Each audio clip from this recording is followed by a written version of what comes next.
And you'll be probably seeing a lot of shots like that today.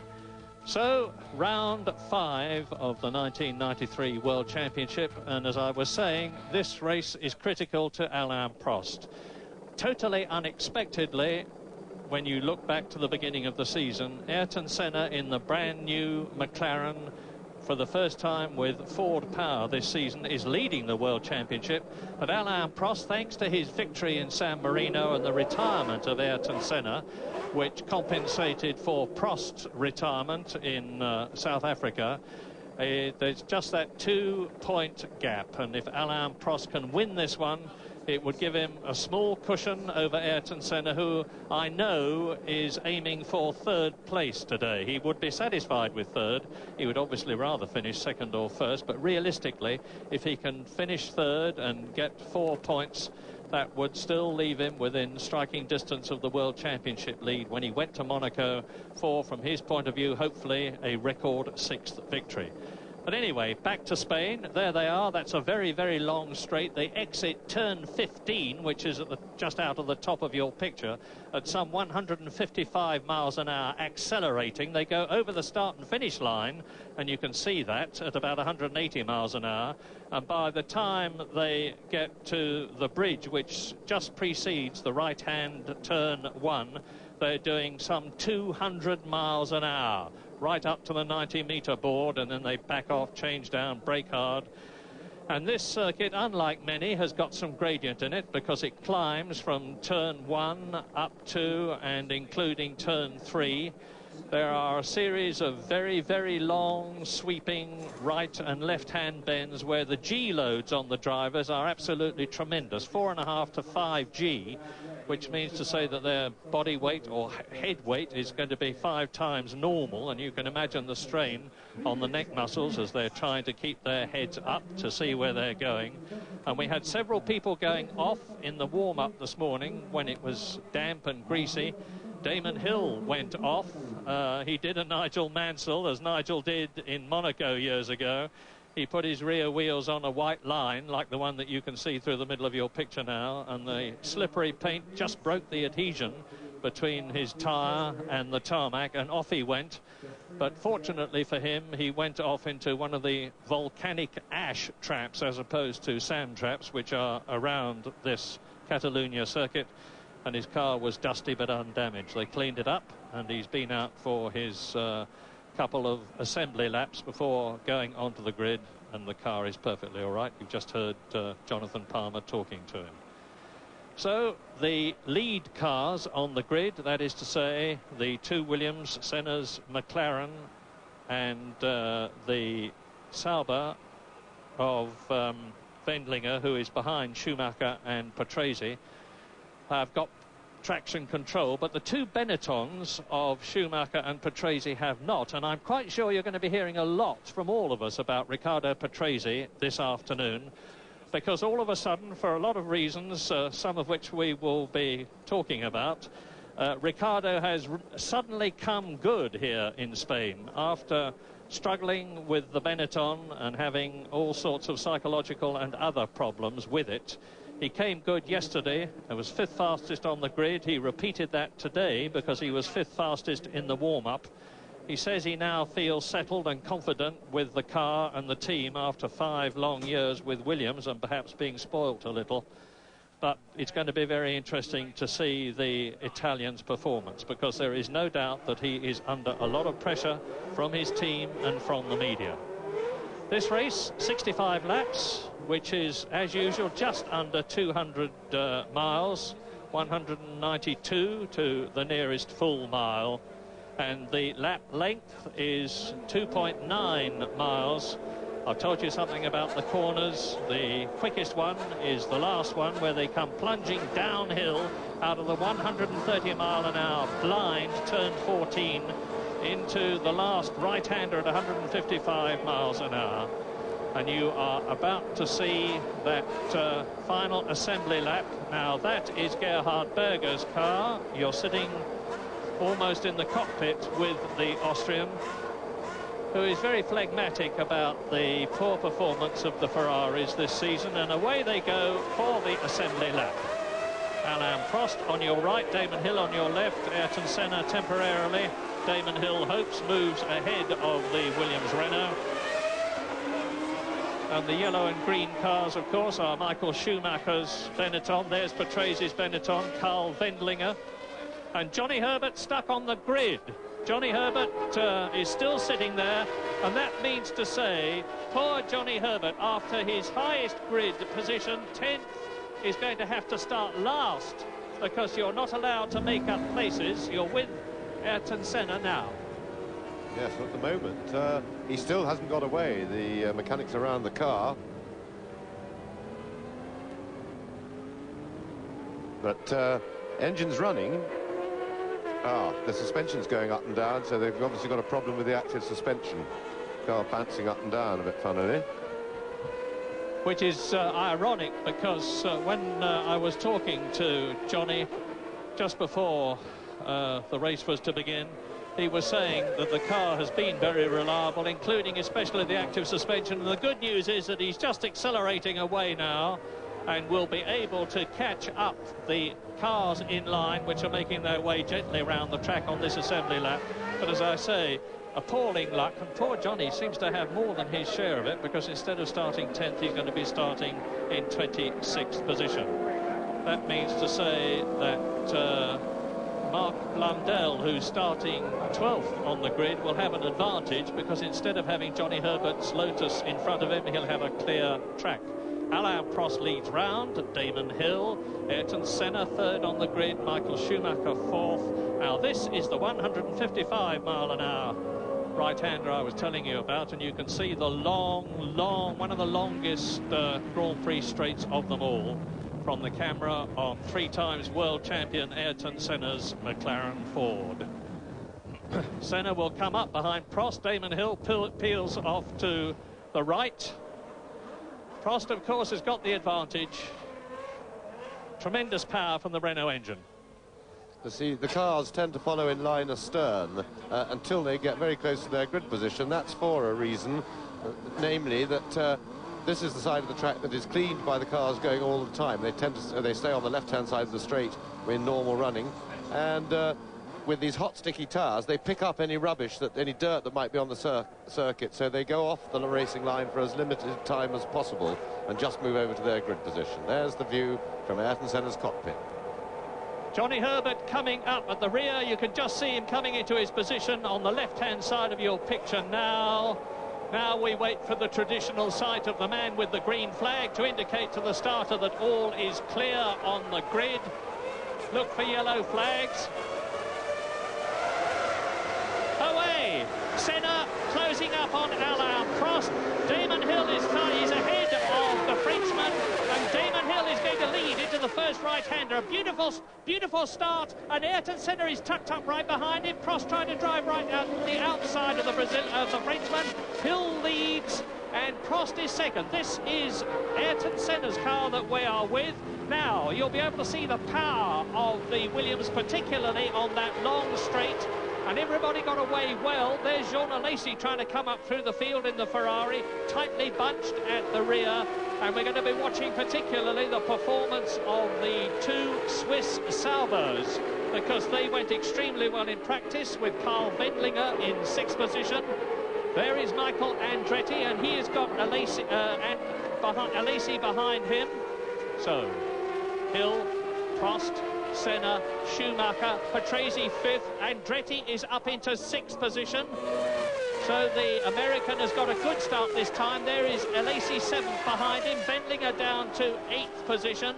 And now Ayrton Senna, as they come towards the close of the first lap in this 65-lap Spanish Grand Prix, is going to have, I suspect, the slightly demoralising experience of seeing Prost and Hill stride away from him on sheer power. This is turn 15, the end of lap 1. And it's Prost leading, Hill second, Senna, Schumacher, Hill leading. There is Damon Hill, Prost number 2 behind him. And you can see that they're already starting to ease out a gap, and Michael Schumacher is tucked up under the wing of the McLaren Ford of third-placed Ayrton Senna. 5th is Prix, 6th is Andretti, 7th is Jean Alesi. In 8th position, JJ Leto, 9th is Berger, and Prost is going for it with Senna, with both of them. It's a replay of the start, and, well, rather a brief one.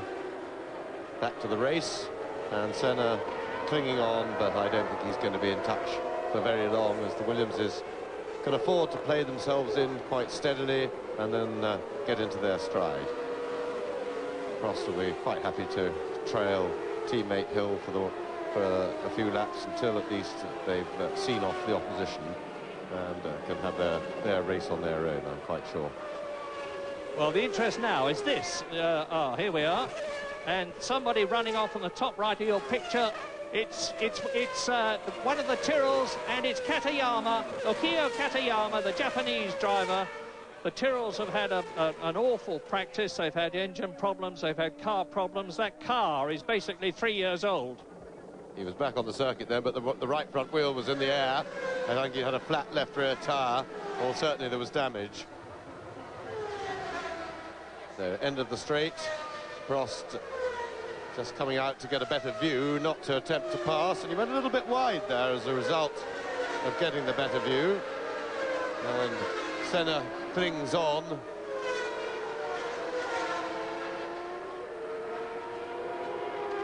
Ayrton Senna doesn't look it, but it's over a second behind as Johnny Herbert comes into the pits. Now look, this is a unique system that Lotus have. He actually comes into the pit. There is a sort of sled underneath the car. The driver presses a button. The wheels come up by themselves from the active suspension. The mechanics change the wheels, punch a button on the back of their guns, which lights a light, and the man at the front, when he sees all 4 lights go out, indicates to the driver that he can sprint out, because by now, of course, the driver will have pressed his button a second time. But this is no tyre stop for Johnny Herbert. It's something much more significant than that. His active suspension dumped itself on the line. They got it going again, but there is obviously the problem. With Damon Hill leading on lap 3 of 65. It's not the first time he's led a Grand Prix in his short Formula One experience, but he's looking pretty secure at the moment. On the other hand, Alain Prost, the very long driving Grand Prix driver, has got plenty of time. Had a good shot then as Damon, as soon as he got the car straight, you saw his head move as he just checked his mirror to see exactly where Prost was behind him, and that's important as they go onto the straight. But in fact, as I surmised, Prost is in no hurry at all to make an attack on his teammate, and I'm quite sure he'll let Damon just relax and try and lead him away from the opposition, and then he'll start to slowly turn up the heat. Prost is one of these drivers who just builds up and gradually increases the pressure. But for the time being, this is good experience for Damon, because leading a Grand Prix is a unique feeling, especially for an inexperienced driver, to be out in front by yourself, nobody to help you, nobody to follow, and it's nice that he can be doing this without pressure, because Prost's not pressing him, Senna's comfortable distance behind, so Damon has no reason to hurry, just to get used to the feeling. And I suspect that Ayrton Senna, that we're riding with now, is already driving a tactical race. He's actually the fastest so far over a single lap, 1 minute 27.8 on his 3rd lap. But now the 2 Williams are starting to ease away from the McLaren Ford, and if Ayrton Senna can stay there and hopefully keep them in sight, he will be able to maintain pressure on them and to take advantage of it if either of them falters. No sign of that at the moment. Lap 5. Hill leads, Prost 2nd, Senna 3rd, Schumacher 4th. Patrese is still in 5th position. In the 5th position, Andretti is in 6th place, going well. Alesi is 7th, Leto is 8th, Gerhard Berger is 9th, Alio is 10th, and Michael Andretti's problem driver, Carl Wendlinger in the Sauber, who started off 6th, has dropped down to 12th position. Mark Blundell is 15th, Derek Warwick is 16th, Martin Brundle is in 17th position, and as you know, Johnny Herbert has been into the pits. as Damon Hill there, his fastest lap there is of course well off the race record, which is held, the lap record, which is held by Riccardo Patrese, 1 minute 22.8, 128 miles an hour. And Jonathan Palmer has news for us in the pit lane. Johnny, after that superb qualifying, 10th on the grid, you didn't even manage to leave the grid on the proper start. What happened? You spoke to me before the race. I think we had a slight problem with on the warm-up lap. It was fine, no problem. Then we sat in the grid, they plugged everything in, and it was all fine. But when they started it up, the car started jumping. It was the left rear, and it kept resetting itself even when I was going round. And then the orange light came on eventually, which I reset. Then it was okay, but then it went again. So we came in, but they found a problem, but I'm not sure what. So it's an active suspension problem, simple active suspension problem. Yeah, it seems to be. I'm not really sure, but yeah. Okay. And as you can see, Damon Hill is now extending his lead. It's 1.25 seconds over Alain Prost, and surely something must happen to change Johnny Herbert's luck sometime this year. 2 fourth places, admittedly, but a failure to finish in South Africa, and he's had so many interviews as a retiree with Jonathan Palmer that's what his crack was about. The problem was, Jonathan, that you talked to me before the race began. Ayrton Senna now is 1.3 seconds behind Prost, ahead of Schumacher, Patrese and Andretti, Senna's teammate, 6th. Yes, and Senna and Schumacher are both holding on surprisingly well to the Williamses. Whether or not they'll be able to keep it up, whether the Williams is driving with a little bit in hand, which I suspect. But at the moment, both are close enough, particularly Senna, to be able to take advantage of any weakness or mechanical problems that the Williamses might encounter. As far as tyres are concerned in this race, we don't really expect too many tyre stops. There's no problem with the wear rate, but some people might stop if they feel they've got a drop off in tyre performance, and putting on a fresh set can often improve the performance quite a lot. So there may be pit stops for that. Lap 7, and already the interest and excitement is what you are watching. Damon Hill leading, Alain Prost second. Both of them want to win this race for their different reasons. Damon Hill, because it would be his first Grand Prix victory. Alain Prost there, 3 times world champion, because he wants to have the maximum points cushion between himself and danger man Ayrton Senna at Monaco. Now, this is Zanardi and Wendlinger on a replay. I don't know what happened, but we're soon going to see. Zanardi, who was so spectacular at Imola when his car burst into flames, runs wide, goes onto the grass. Carl Wendlinger goes through, and they were battling for 12th position. So Wendlinger has taken it over the line to complete another lap into lap 8. Towards us, 0, Damon Hill, with his helmet carrying the colours of the London Rowing Club. Alain Prost in second place. Ayrton Senna is now 2.5 seconds behind Prost, and the same amount ahead of Schumacher, who is 4th. Patrese is still 5th, and Andretti 6th. And there you see from the caption that the Williams drivers are beginning, Prost starting to turn up the heat. New fastest lap.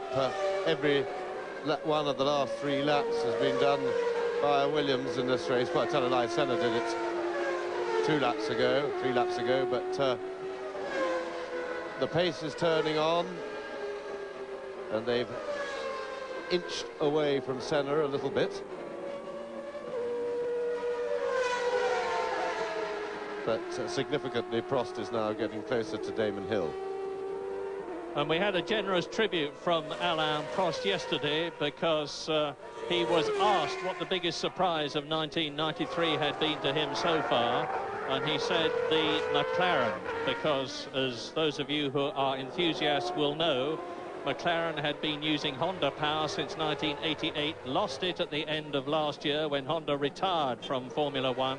Ron Dennis, the head of McLaren, had a big struggle to find a replacement engine, settled on the Ford very late in 1992, as a result of which the new car had to be designed very rapidly, and Prost said McLaren have done an absolutely magnificent job. And now Alain Prost is, as James just said, really getting the hammer down and is starting to close on Damon Hill with the fastest lap, 1 minute 25.4. Yes, and on that last lap, as he completed the lap, you can see he was closer than he'd been before. He'll need to be closer than that still in order to pick up the toe exactly right to get past his teammate on the straight. So Prost will be looking to get ideally about 4 or 5 lengths behind Damon Hill as they come onto the straight.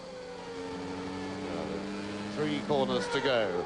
Prost is too far behind at the moment. Don't lie, wrong part of the circuit. Now we've got hairpin. A couple of hairpins.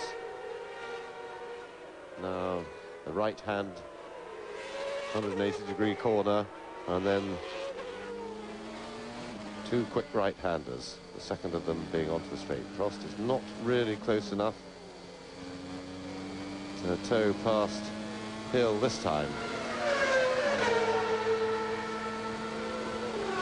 And of course they both know what the situation is. Hill can see Prost in his mirrors, Prost can see Hill ahead of him. They're both in radio contact with their pits, and Damon Hill has again gone round fastest. He's certainly not giving in to Alain Prost. Why should he? There are no team orders. He wants to win this race. 1 minute 25.216 compared with Riccardo Patrese' lap record 122.837.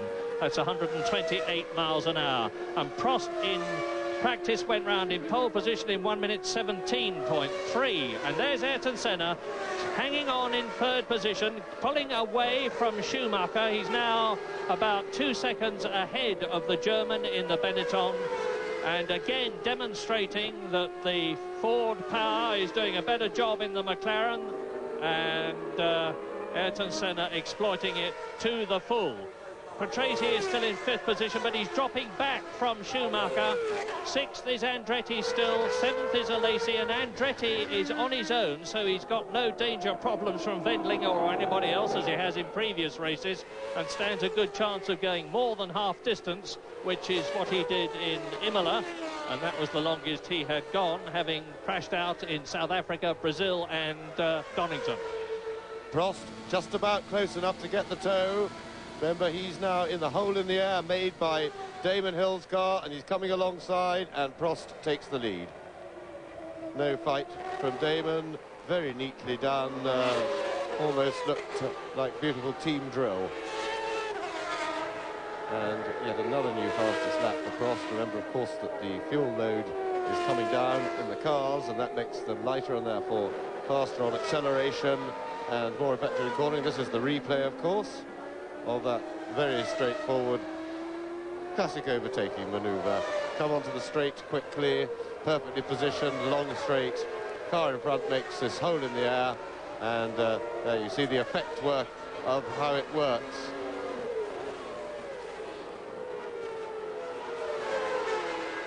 And we see it again from the helicopter. Now, at what sort of rate, if any, can Prost pull away? This is now a big challenge for Hill to see if he can stay with the most successful Grand Prix driver of all time in terms of results, and one of the greats, Alain Prost. And Damon has dropped back quite a lot on that first lap behind. He's over 1.5 seconds down on Prost, but he will automatically go almost immediately to a second down because of the whereas when you're going on the straight, the hole in the air is a help to you. When it comes to going around corners, if you're within a second of the car in front, it then reverses and becomes a hindrance, because by going through less air, the partial vacuum of the hole, you get less air over your wings, therefore less downforce and less grip. So you drop back straight away. Right, and I'm keeping a very careful eye on this man, Ayrton Senna, because he's actually taken 1 second out of Damon Hill's advantage over him. It's down from 3.5 seconds to 2.5 seconds.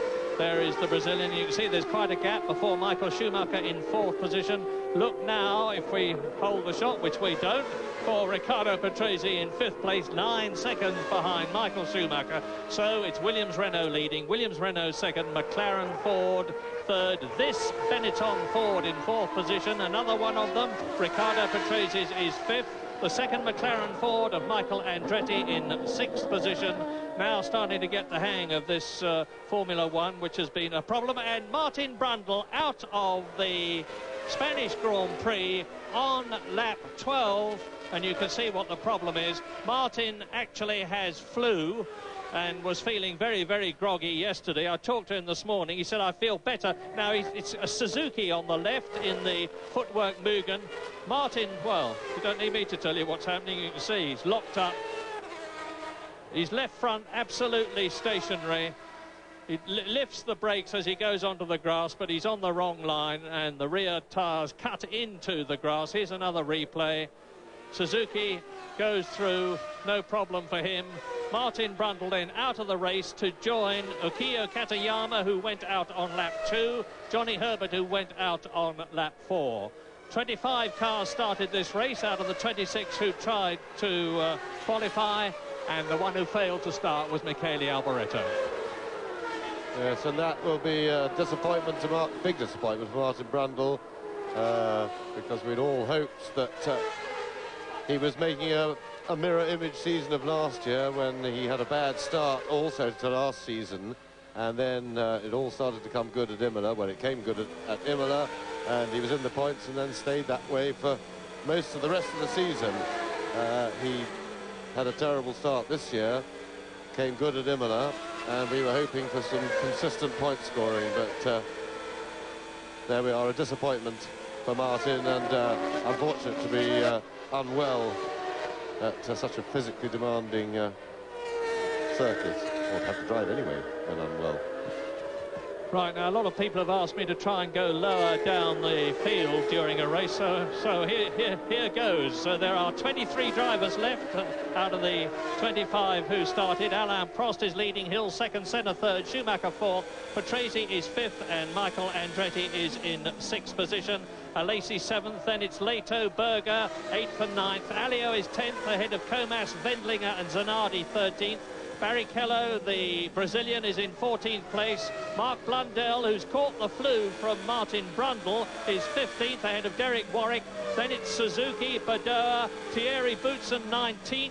De Cesaris is 20th, followed by Fittipaldi, Barbazza, and there's 22 drivers left now, of course, with Martin Brundle out of the race. We're on lap 14 out of 65, and we were riding with Damon Hill there, who is now about 1.3 seconds behind his Williams team leader, Alain Prost. And Prost is on target for his objective of 10 points from Spain to add to the 24 that he already has from his victories in South Africa and San Marino. And there he goes. Now, Alain Prost, cool, calm, a superb tactician. In the yellow helmet there, that is Christian Fittipaldi, and he is chasing Andrea De Cesaris as Alain Prost laps them, and Fittipaldi is in 23rd position, De Cesaris is 22nd, Alain Prost coming up. Now you see we're with Prost, he goes through and takes Fittipaldi's Minardi Ford, who has got behind him his teammate Fabrizio Barbazza, the man who surprised a lot of us by finishing 6th in the last 2 Grand Prix at Donington and at Imola. And Prost is now challenging Andrea De Cesaris, who's had engine problems, who's had handling problems in practice. He passes the Italian, Andrea De Cesaris, the man who's driven in more Grand Prix than anybody else without actually having won one. This is his 186th Grand Prix. And Prost, you see, a copybook example of how to deal with traffic. He's just calmly threaded his way through. And now Damon Hill has done the same thing. He has passed Barbazza, Fittipaldi and De Cesaris, who are fighting for 19th, 20th and 21st position. Underneath the bridge, now he's doing about 200 miles an hour, Prost, or was, until he backed off there. And the gap between him and Damon Hill is just under 2 seconds, with Hill now 3.3 seconds ahead of Ayrton Senna. And Riccardo Patrese is speeding up. He's just done his fastest lap, and he's in 5th place, 12 seconds behind Schumacher. Yes, and Senna arrived on that little gaggle of cars that they're lapping just as they started the twisty half of the circuit, and that'll be quite a problem for him, because not nearly as easy for him to get through the traffic in a McLaren as it is for the Williams drivers powered by that massively powerful Renault engine. It makes slicing through the traffic a lot easier. There's Hill, 2 Williamses coming up on Brookson's Jordan. And going past, get through the ultra-experienced Brookson, who is 19th in the race and about to be lapped by Damon Hill. Thierry, in contrast in length in terms of his height with his teammate Rubens Barrichello, and Gary Anderson, the Jordan designer, has had to make substantial alterations to the Jordan Hart car to accommodate Boutsen, who is comfortable for the first time in a race. And he took over Ivan Capelli's place at Donington, but already he has been lapped. Yes, and as I surmised, Senna has indeed lost time to the leaders. That exchange with the back markers has benefited the Williams. They were able to get through more easily. Senna now some 6 seconds behind Damon Hill. Prost is coming up now to lap the sole Lola Ferrari of Luca Badoa, the Italian who was the European Formula 3000 champion last year. And as I told you, his teammate Michele Alboreto failed to qualify. The Lola is still a long, long way from being right. The 2 real problem cars these days, teams, in terms of their car's performance, are Ferrari and Lola. They've both got Ferrari engines, but in both cases it's the handling rather than the engine that is causing the problem. And Lola have got a new car on the stocks. They've made changes to the car here, new front wing, new underfloor, revised suspension, but it hasn't made much difference. Now watch Damon Hill lap Luca Badoa as they come through, and Hill is on his 18th lap now. Badoa slows down, moves over, lets the Englishman through. 32-year-old Damon Hill, this is his 7th Grand Prix, 3rd in the World Championship, and he is fulfilling all the promise that he showed as the Williams tester for the last 2 years. Meantime, Michael Schumacher there in the yellow and green Benetton has lapped Brazilian Christian Fittipaldi in the Minardi Ford, and he is in 20th position. So the speed of the Williams Renaults compared with the tail-enders is terrific. Prost lapping in about 1 minute 25 seconds. Fittipaldi's lapping in 1 minute 30 seconds. So Prost is gaining 5 seconds. Now here is Schumacher lapping Fittipaldi. The man who is 4th laps Brazilian Fittipaldi, who is 20th. And Fittipaldi has scored points this season, finished 4th in South Africa. And he's one of the youngest drivers in the race, so he's got plenty of time to improve.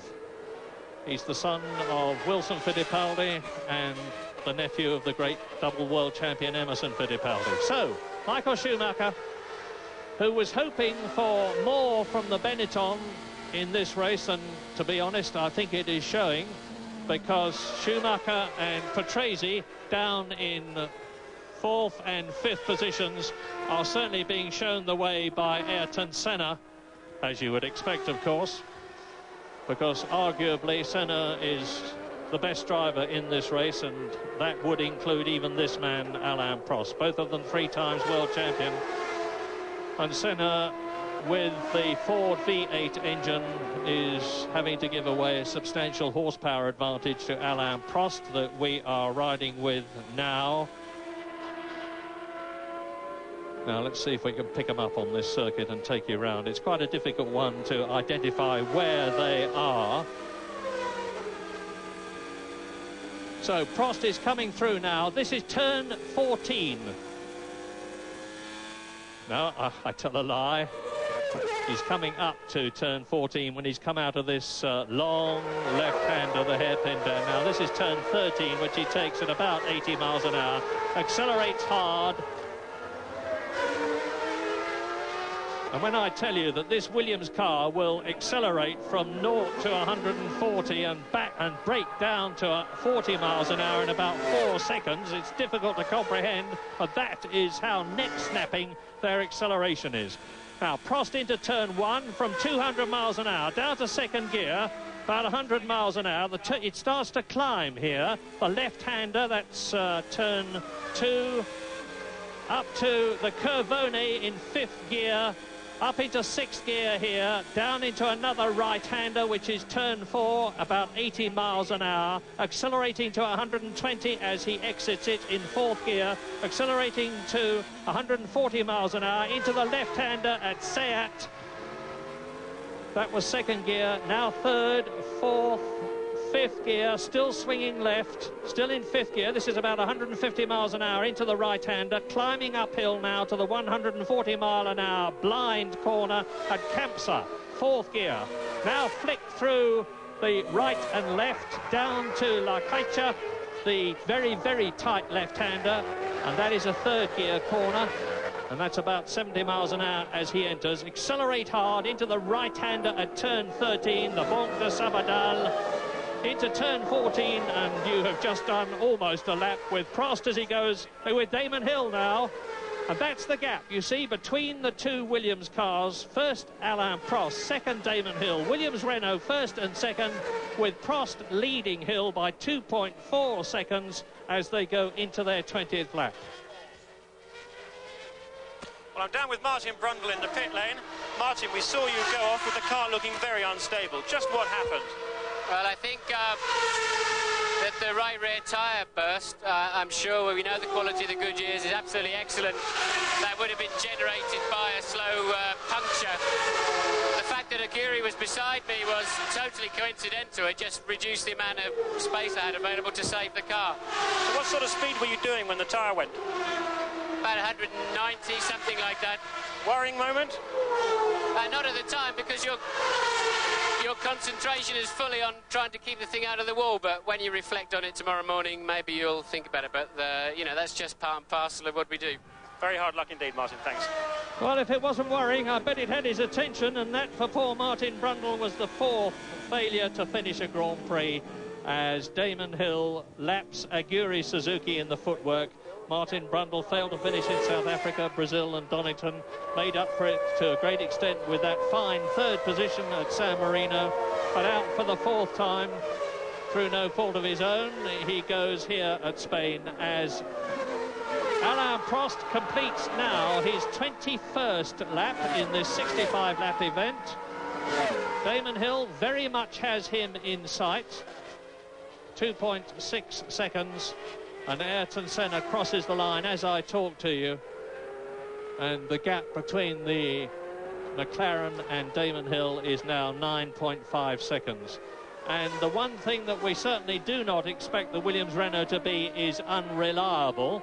Meantime, Damon Hill knows that he still has a chance of winning this race. He's not all that far behind Prost, who's coming up now to lap Derek Warwick in the blue helmet in the footwork car.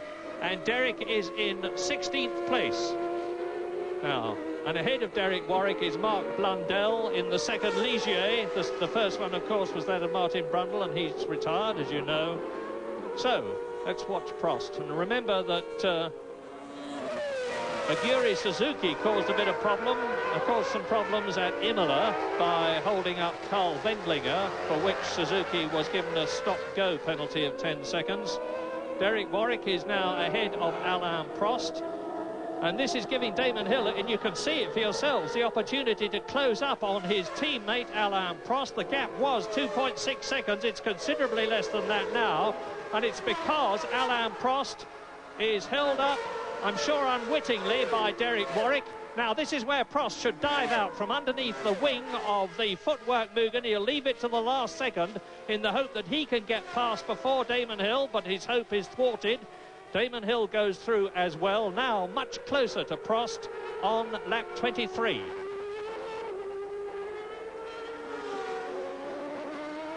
Now, this is Mark Blundell next in Prost's target, in Prost's eyes.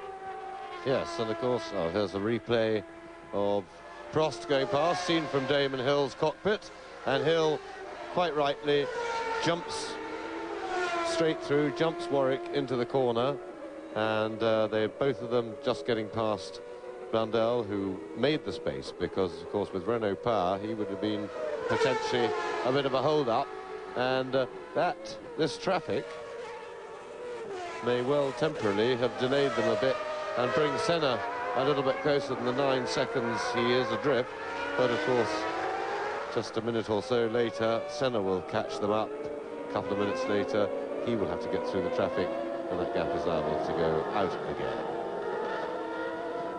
Well, we've got a potentially interesting struggle developing for 5th position, because Riccardo Patrese is just 3.5 seconds ahead of Michael Andretti, who is the last on the leaderboard, as it were, in 6th position for 1 World Championship point. And Andretti is lapping about half a second faster than Patrese in front of him, as Prost and Hill thread their way through the tail enders. That is Zanardi, Sandro Zanardi, in the sole Lotus Ford, with the retirement of Johnny Herbert being passed by Prost, as we get a replay here. So we're with Damon Hill. You see Prost passing now. Damon Hill does the same thing, and we're back again with Hill further round the lap. This is live as opposed to the replay, and Damon, who, as I say, was 2.5 seconds behind Alain Prost, is right in the Frenchman's wheel tracks now on lap 24. Prost leads, Hill second, Senna third, Schumacher fourth, Patrese is 5th, and Andretti is in 6th place. Yes, and Hill would be wise to stay as close as he can to Alain Prost, which is what he's doing, because if Prost just gets any sort of misunderstanding with a back marker, that might present lead back to Damon Hill.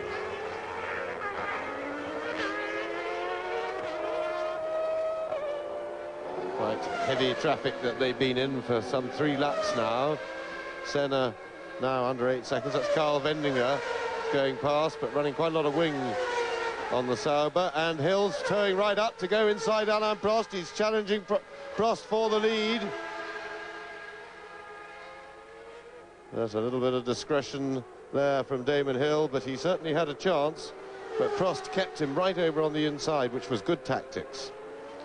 Keep him on the dirty part of the track. He didn't dare brake very late then. And Eric Comas now, so they're coming up on the midfield runners thick and fast. This is where quite a close battling goes on. And of course, while they're battling amongst themselves and busy with their own race, they tend to be less cooperative to the leaders who are lapping them. And we've got a car off the road there. And it was Andre de Cesaris, Katayama already out of the race, so that's another terrible race for the Tyrrell team. They have failed to finish in a single Grand Prix this year. But up front, there's de Cesaris's car. And up front, of course, it's a very delicate situation between Prost and Hill. As I've said before, they both desperately want to win this race. Damon Hill will not get any thanks if he pushes Prost so hard that either or both of them go off the circuit to give the race to Ayrton Senna. So Hill has to be circumspect, and Prost will be very determined that the Englishman does not pass him. But this is Damon's opportunity, because he can close up now. He's in great position to pick up the toe, just right. Don't come out too soon, Damon. Well, he didn't actually stay in the toe all the way, and I think I thought he may have been able to get past him then if he'd really wanted to. But as you say, quite rightly, Murray, whilst Damon Hill, to his eternal credit, said yesterday at the pole position press conference that the Williamses are that far ahead of other people, they have a duty to race each other and to put on a proper show. But he has to temper that duty, obviously, with taking no risk whatever to wipe out the team by having a tangle between the pair of them, and also not to press either his own car or Alain's sufficiently hard that they get into mechanical dramas. And that's Philippe Alliot, the Frenchman, who has returned to Formula One to drive for the Larousse Lamborghini team, who is ahead of Alain Prost now. I well remember Alliot holding up Nigel Mansell at Portugal, going off into the barrier, and his rear wheel came off and missed Nigel's head by a matter of inches as he passed him at about 150 miles an hour. So Alliot, who was very quick in the warm-up this morning, 8th fastest, moves over, and the leaders go through to complete their 26th lap. Now, is Damon going to have another go at Alain Prost? Well, Alliot is fighting back as they come down to the end of the straight and into turn 1, climb to turn 2, swing right at turn 3. They're doing about 150 miles an hour around this corner. One blithely says 150 miles an hour. It's very difficult to comprehend, never mind to go round a corner at that speed. And it's still Senna. He's now 8.7 seconds behind the Williams. Schumacher is still in 4th position. Patrese is still 5th. Andretti 6th. Alesi 7th. Leto 8th in the Sauber. Berger is 9th in the second Ferrari. 10th is Philippe Alliot, that you've just seen lapped by the 2 Williams. So they have lapped everybody up to the 9th place man, Gerhard Berger, who will be next on their list. 11th is Comas, that you've seen lapped. 12th is Carl Wendlinger, the same. Zanardi is 13th. Barrichello is in 14th place. Mark Blundell 15th. Warwick 16th. Suzuki 17th. Then Fittipaldi, Bader, Boutsen, and Fabrizio Barbazza is 21st and last, and of course was lapped long ago and is soon going to be engulfed by the Williams Renaults for a second time. Now, what's happening here? This is a replay. There is Zanardi coming towards us and a spinner in the rear. And it looks like a footwork. In fact, it is a footwork. But whether it was Derek Warwick or Aguri Suzuki, I know not. I apologise, we'll find out. But yes, it was hard to tell, but I thought it was Derek Warwick. I thought Derek Warwick. I saw a flash of just a little bit of blue helmet, but we've had rather a back view of the car there, I'm afraid. But we'll confirm that to you, but I think it was Warwick having the spin. The Williams is new fastest lap of the race by Alain Prost on his previous lap, which having just got clear of the traffic.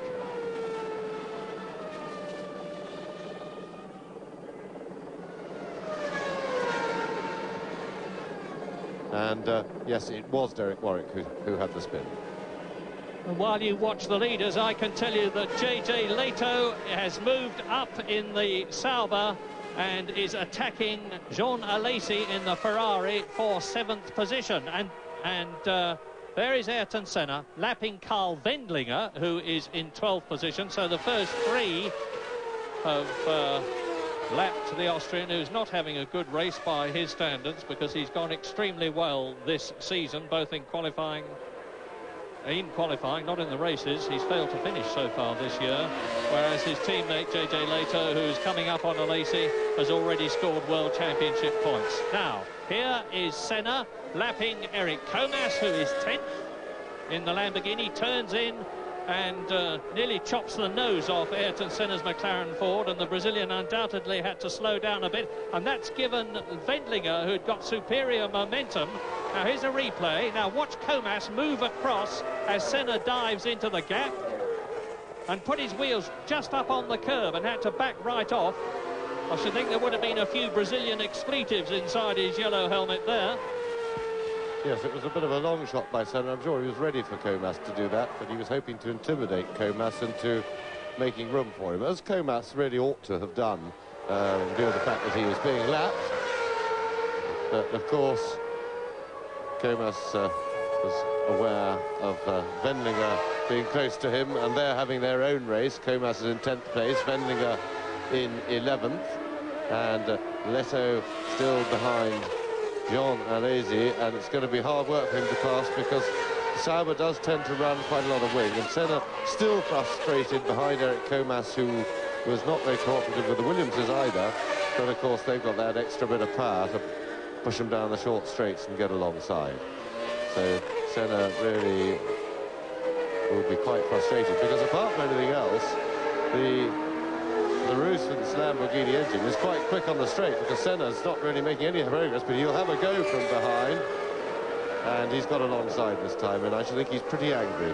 It's very frustrating when you're trying to chase the leader or leaders, as we look at the very leaders themselves, as Ayrton Senna is doing. It's very frustrating. Fastest lap for Damon Hill now. They're into the 122s and approaching the old lap record. To be held up by back markers, and particularly when you're at a car disadvantage and you've got very little means at your disposal to regain that additional gap imposed upon you by a back marker. And Damon Hill, second of these cars, has just gone round 1/10 of a second off Riccardo Patresi's lap record of 122.8, and you can see how close he is to team leader and race leader Alain Prost as they complete their 30th lap. So they're almost on the half-distance lap now in this 65-lap Spanish Grand Prix, stretching away from Ayrton Senna in the McLaren Ford, who just hasn't got the sheer grunt to lap the tail-enders and midfield men with the aplomb that he used to have when he had an enormous amount of excess power with the Honda engine behind him. Well, one can't be sure whether the Williams Renaults are racing or not, but it looks to me as if they are. And the interesting thing is that when Prost took the lead, he looked as if he was going to pull steadily away from Damon Hill, but the traffic put a stop to that, and now I think Hill has upped his game a bit. The confidence is there, and I think he's proving able to stay with Alain Prost on merit. I'm quite sure Prost is not pushing to his absolute maximum, because he doesn't need to. Hill just caught in the traffic there, and then it's interesting to see when Hill does get caught in the traffic, how long it takes him to regain the lost ground.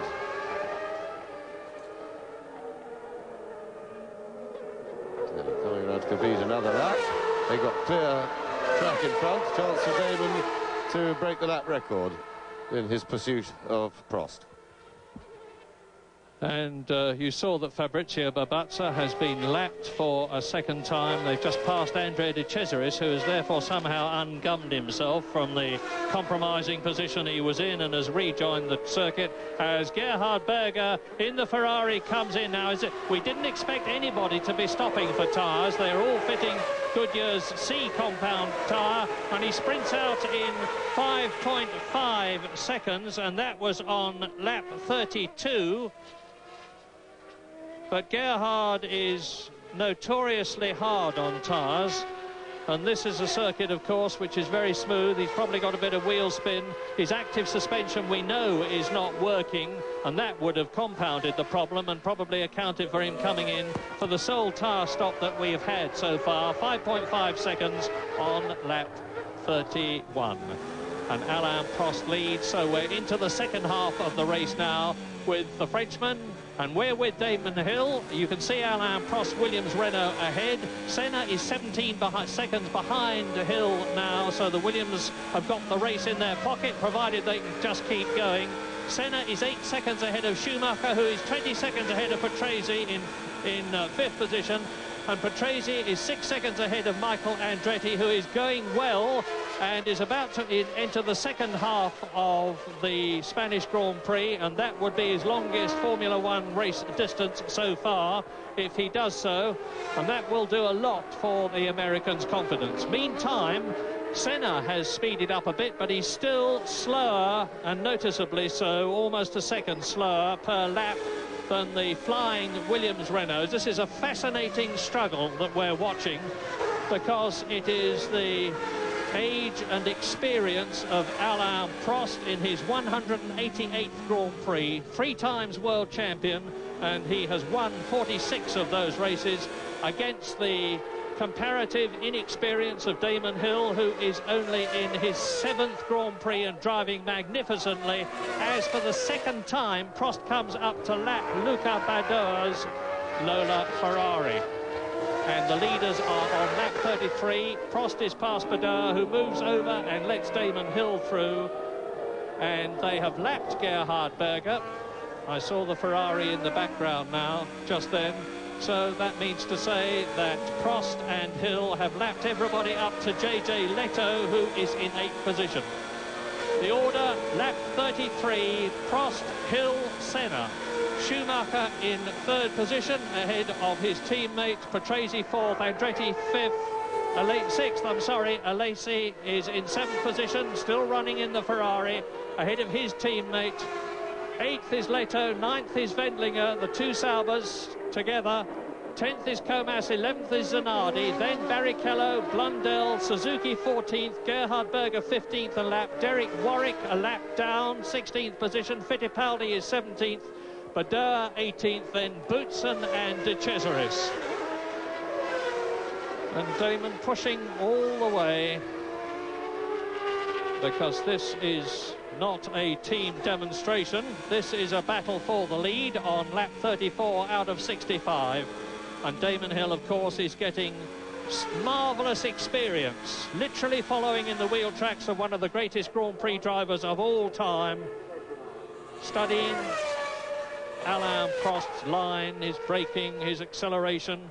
Williams have used all through the practicing period an electronic throttle with no physical connection between the accelerator pedal and the engine. But for the sake of not risking any reliability problems, they've reverted to the normal system for this race, and they're coming up now to lap JJ Leto, the Finnish driver, the ever cheerful Finnish driver, who's now got a car worthy of his talent in the Sauber Ilmor. And by the way, hats off to Ilmor, the Brixham firm who have produced engines for Indianapolis for so long and are now in Formula One with their V10 engine. They've got a new version on the stocks, backed by Mercedes-Benz money, and I have no doubt that that will be even better than the existing fine engine, and the Saubers will then really fly. And the Saubers, by the way, have still got passive suspension.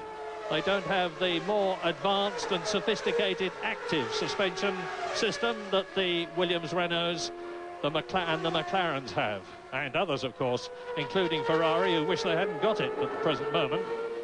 It's given them more trouble than they would like to admit to.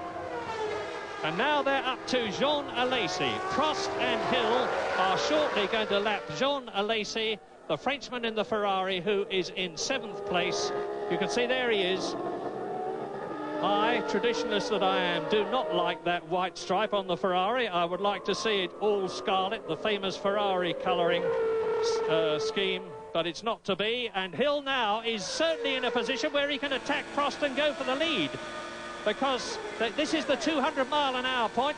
He could go for it here. He's going for it here. Is he going to get through? Well, it's kind of him. I get the feeling, Murray, that he's making it look like a race. He pulled out. He had no intention of passing them. And looking at their lap times when they're not in traffic, they do seem to have eased up. I strongly suspect that we've got an order from the pit now.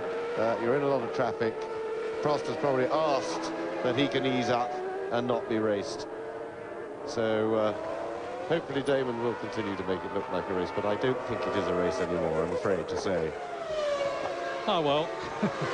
There you go. Prost leading then on lap 36 out of 65 by a whisker in terms of time, 0.3 of a second, as they cross the line to complete the lap. Ayrton Senna, I'm sure, is now driving for 3rd position, as he said he intended to before the race even began, because mentally he had conceded victory to the Williams with their superior performance, their excellent handling and their unchallenged reliability.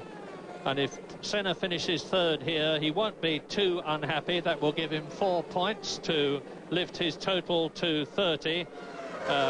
Prost would be on 34 points if he won the World Championship, so they would go, if he won the race, so they would go to Monaco separated by only 4 points. And as I've said earlier in this commentary, Alain Prost is distinctly concerned about Ayrton Senna in the very nimble, light, carries less fuel, McLaren Ford, around the twists and turns of Monaco, where Ayrton Senna has 5 times demonstrated his supreme class by emerging victorious. Just a word, Murray, on that pit stop from Gerhard Berger. It wasn't expected, it was for tyres. Goodyear hadn't, in fact, expected any tyre stops here. They thought the circuit would be reasonably easy, although the tyre wear from Gerhard's Ferrari was rather more than they expected, so that could open the way, perhaps to a few precautionary pit stops in the race. Yes, that's interesting, because the concern before the race was not about wear at all, as you say, but more only about a drop-off in performance. But of course that news gets communicated throughout the pit lane pretty quickly. Everybody, Goodyear will make available to the other teams the information on the state of Gerhard Berger's tyres, and they can then make their own decision. But here come the Williams in perfect formation, and maybe Jonathan can see if the Williams team will tell him if they have actually slowed up a little bit and are driving to team orders. But a new lap record for Damon Hill, or rather a new fastest lap of the race, and not quite the lap record, but he's just lower. There we are, 1:22.971, so hasn't slowed up too much at the moment, and he does seem to be pressing Prost. Well, I hope he's racing. I hope they're having a race. These marvellous pictures that we're getting remind me so much of 1978, when Mario Andretti in the Lotus 79 led Ronnie Peterson for race after race after race, and Schumacher has been into the pits now in the Benetton. Here he is emerging. Let's see if it's affected his place. No, just behind him is Riccardo Patrese, so Michael Schumacher is still 4th on new tyres, but Riccardo Patrese has closed right up in 5th place, and he is just ahead of Michael Andretti. Yes, and so that, I'm sure, would be as a result of the information about Berger's tyres, that straight away the Benetton team have felt that Michael Schumacher is quite hard on the tyres. He really gets everything he can out of the car. As a result, they probably felt bring him in as a precaution, because he will now be safe to the end of the race, and a new fastest lap now for Prost. So the two Williamses are going quicker, but are they going quicker by as much as they absolutely could if they were really pushed? Because remember, with the fuel load coming down, the cars do get quicker and quicker and quicker as the race progresses. Yes, one of the interesting things about this circuit at Barcelona is that, being fairly new, it's still maturing, so to speak, and in fact this is making the surface have more grip, and there's been more tyre wear, and they've had to run a harder compound for this race than they expected, and that's also why the pole position time has been 2 seconds faster than last year. And Schumacher and Patrese have just gone past absolutely together. It's a very, very close thing between the two Benettons now for 4th position.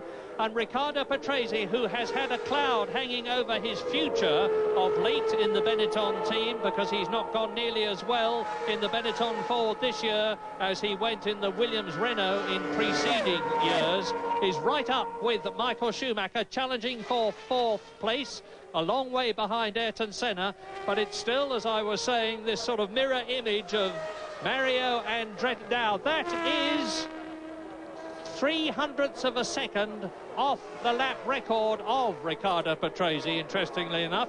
Damon Hill, if he can just go 0.04 of a second faster, he will be the new lap record holder in Spain. And I was saying, Mario Andretti and Ronnie Peterson, from race after race in the fabulous black and gold Lotus car in 1978, were leading and winning races, as Alain Prost and Damon Hill are dominating this Spanish Grand Prix. Now 21 seconds ahead of Ayrton Senna, soldiering on for 4th position, ahead of Schumacher and Patrese together, battling for 4th place with Senna 3rd. In 6th position it's still Andretti, 7th is still Alesi, 1 lap behind the leaders Leto is 8th, Wendlinger, his teammate, 9th, Comas is 10th ahead of Zanardi's Lotus 11th, Barrichello is 12th in the Jordan Hart, then Mark Blundell 13th in the Ligier, 14th is Aguri Suzuki in the footwork, Gerhard Berger is down to 15th position ahead of Fittipaldi. Derek Warwick is 17th, having spun off, and coming to a standstill in front of us as I talk to you and turning into the pit lane. You can't see him, I can, is Andrea de Cesaris, who retires from the Spanish Grand Prix.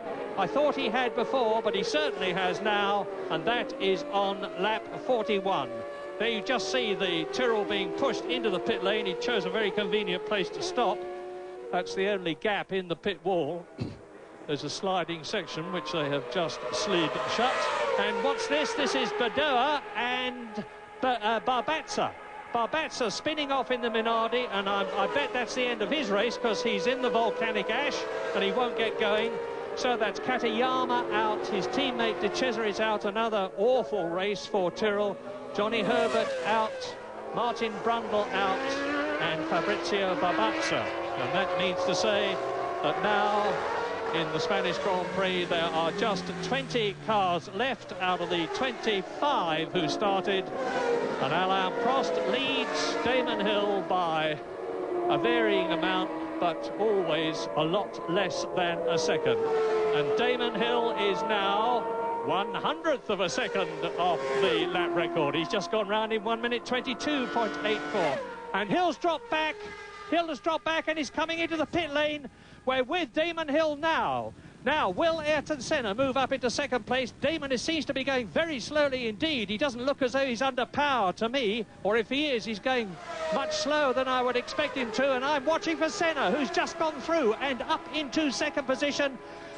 It's a retirement. Damon Hill is retiring from the Spanish Grand Prix, and that is awful luck, because he had driven absolutely superbly. He retired in South Africa, he retired in San Marino, and I have no doubt that Jonathan Palmer will be finding out what the problem is, and we'll let you know as soon as we know ourselves. But meantime, the patient and persistent Ayrton Senna is now potentially the winner of 2 more World Championship points than he might have expected. He was aiming for 4 points for third position.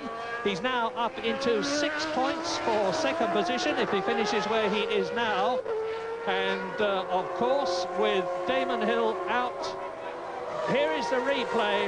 You can see how close the Williams cars were there.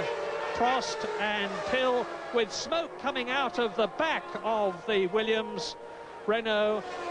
So Schumacher goes up into third place, Patrese goes up into fourth place. You're watching the new second place man, Ayrton Senna, and out of the race goes Jean Alesi. Well, now this is dramatic, because that's 2 cars on virtually the same lap. Alesi was in 7th position, and that means to say that Leto comes up. Race order at the present moment is Prost, then Senna, Schumacher third, Patrese fourth, Andretti up into 5th place, Jean Alesi out, and so Leto is now in 7th position ahead of Wendlinger, and 9th is Comas, 10th is Zanardi, 11th is Barrichello, and in 12th place, Englishman Mark Blundell. Well, now, Prost will probably know about Damon Hill's retirement from the radio. And Jonathan is with Damon Hill. Damon, that looked bitterly hard. Like you were having a tremendous scrap out there. Just what happened? I think the engines failed. I think there's a lot of oil and steam around the place, so just made a terrible noise, and that was the end of it. No warning apart from the noise? No, it was going fine, and everything looked okay. The temperatures looked all right. But it's very, very disappointing. We've not had many engine failures at all. The engines have been fantastic all year, and eventually that sort of thing's going to happen, unfortunately. Now, we've been wondering whether or not that was a genuine scrap you were having with Alain, or whether you were just making it look good for the cameras. No, I think we're having a race, actually. Do you think you would have beaten him? Well, he wasn't getting away. You look very good indeed, Damon. Okay. Great sympathies. Thank you. As ever, Damon Hill modest in defeat, and very pragmatic, sensible chap. And Alain Prost is now well away, 24 seconds ahead of Ayrton Senna. Yes, well, I thought David didn't sound very convincing on he thought he was having a race, but anyway, he was certainly trying to have a race and would have liked to have had a race because he's a natural racer, and but team orders are team orders as Derek Warwick comes into the pits. Of course, people stopping for tyres now are not making by any means the best use of two sets of tyres, because they'll make much too little use of the second set to make a proper use. And of course, Warwick had a spin earlier, may have flat spotted his tyres a bit, but that was quite a while ago. I suspect it was more just for wear and running out of grip, but of course it's difficult to, what Jonathan said about the surface of the circuit still being bedded in, as it were, and the conditions therefore being more changeable than they're used to. And of course, normally the teams can anticipate more accurately than this how the tyres are going to perform, and if they know that a pit stop, a tyre change is going to be necessary, they'll make it usually just after 1/3 distance, because that's how you spread the work as Prost slicing past the other footwork. But with the heavier fuel load, the car being that much heavier at the start of the race, it's just after 1/3 distance. Normally it's generally reckoned to be where the first set of tyres has had half the work, and the second set can do the other half. Well, the McLaren team will be heaving a sigh of relief that Damon Hill is out of the event, because quite apart from the fact that it moves Ayrton Senna up into second position, it means to say that the Constructors' Championship is going to be closer than they feared. They were saying to me just before this race began, we're 10 points behind Williams now. Well, they would have been even further away if both Prost and Senna and Hill had finished. But now, with Prost on a potential 10 points and Senna on a potential 6, the Williams lead over McLaren in the Constructors' Championship will only go up by 4 points. And for that, no doubt, they will be thankful, as Prost pulls out and passes Michael Andretti in the McLaren, and the American is in 5th position. So Prost, Senna, Schumacher and Patrese are the only drivers on the same lap now. And interestingly enough, that despite having new tyres on, Schumacher is making very little progress in getting away from Riccardo Patrese, who is certainly having far and away the best weekend that he's had for a very long time, including last year as well as this season. He qualified only a 1/10 of a second slower than teammate Schumacher, far and away his best qualifying performance this year, and he was losing ground at nearly a second a lap to Schumacher in the opening 10 laps of the race, with nobody between them. But maybe the sight of Schumacher coming out of the pits just in front of him has given him a charge, because he's holding on to technically the more grippy car because of its fresh tyres driven by young Schumacher. So Patrese, under some threat of the sack, has really got his act together as far as motivation is concerned, and is delivering the job. But of course that's not the problem with Patrese. It's his ability has never been in question. It's his motivation and his willingness to use all of his ability, and that hasn't been evident for some time, but he's brought it to bear this weekend. Well, now just into the box has come the ever-chipper Johnny Herbert. Johnny, you've had the misfortune to talk to Jonathan Palmer again, your nemesis, but you really are having a dreadful season so far, apart from your 2 4th places. Yeah, it was a bit of a shame, because the car, for some reason, when I just did the warm-up lap onto the grid, was no problem. Then we restarted and it started jumping up and down and doing funny things. They tried to cure it, couldn't do it, and then we found once we got back in the pits there was a wire that was loose in the back, and that was obviously doing the problem. Now, when you got away late, instead of starting 10th on the grid, and incidentally, everybody, we're watching the Williams come up now to try and lap Eric Comas in the Lamborghini powered Larousse. You were going to start 10th on the grid, you had to start 26th. That must be a real deflator. It's quite a big deflator, really, yeah, because we've really done most of the hard work. we get the car better, we get it on 10th position, very happy with the race setup. And then you have a silly little wire that has a little jangle and a little hip and a hop, and the wheels go everywhere. So it's a bit of a shame, but, you know, it doesn't happen very often. Johnny, your luck must break. Let's hope it happens at Monaco. Thanks for coming up. And Alain Prost is on his 48th lap. He's just gone round in 1 minute 24.8, so he's backed off a bit, because that is exactly 2 seconds off the lap record, and 2 seconds longer on a lap means that a driver of Prost's calibre is driving very well indeed within his capability. Ayrton Senna, that you're looking at on lap 48 out of 65 in second place, is now 20 seconds behind Prost, hoping that whatever happened to Damon Hill will also happen to Alain Prost. But I judge and hope from Prost's point of view that that's unlikely, because as Damon himself said, the Renault engines have given hardly any trouble at all since the V10 was first introduced, and it's now on the third development of that engine. And Bernard Dudin, right now we're with Prost. Who is that ahead of him? It looks like Alessandro Zanardi. No, it's the footwork of Derek Warwick, and you know that Derek Warwick has spun earlier on. He is currently well down the field and is about to be lapped in 15th position for the second time by Alain Prost, who completes his 48th lap.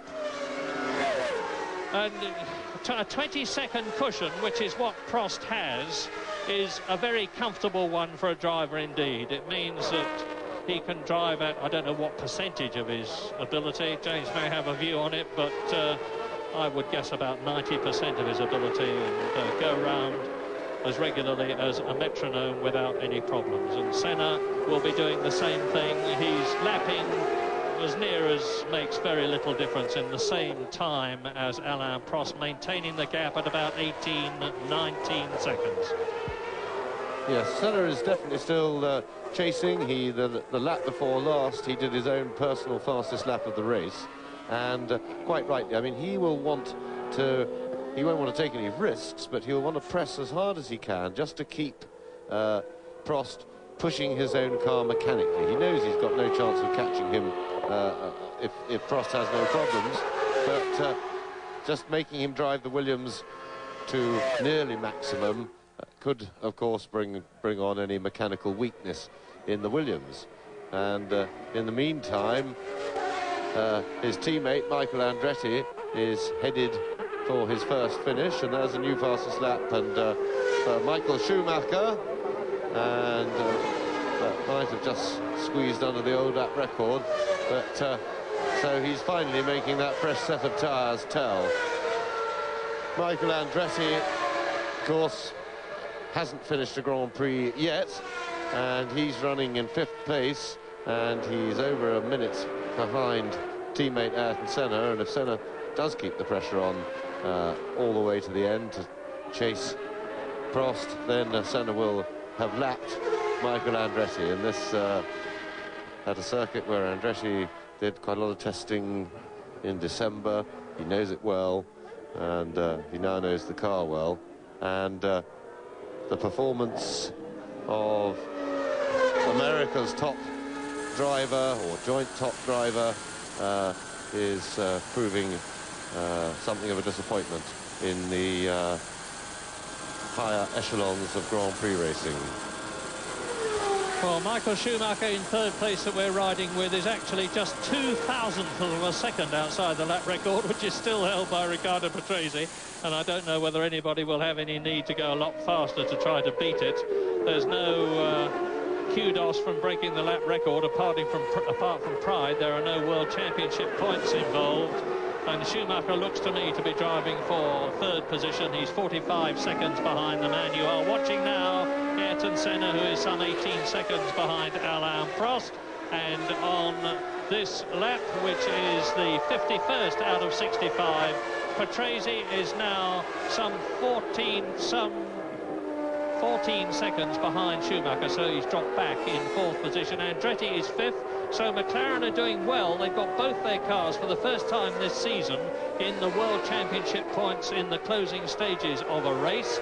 Sixth position is JJ Leto, who's again going to be scoring a World Championship point for the Sauber team. Seventh is Eric Comas. His teammate Philippe Alliot scored a couple of World Championship points for the LaRousse team, and Comas may well end up scoring one here. Zanardi in the Lotus is 8th. Barrichello is 9th in the Jordan Hart. Mark Blundell is 10th. Suzuki is 11th. Berger is in 12th position.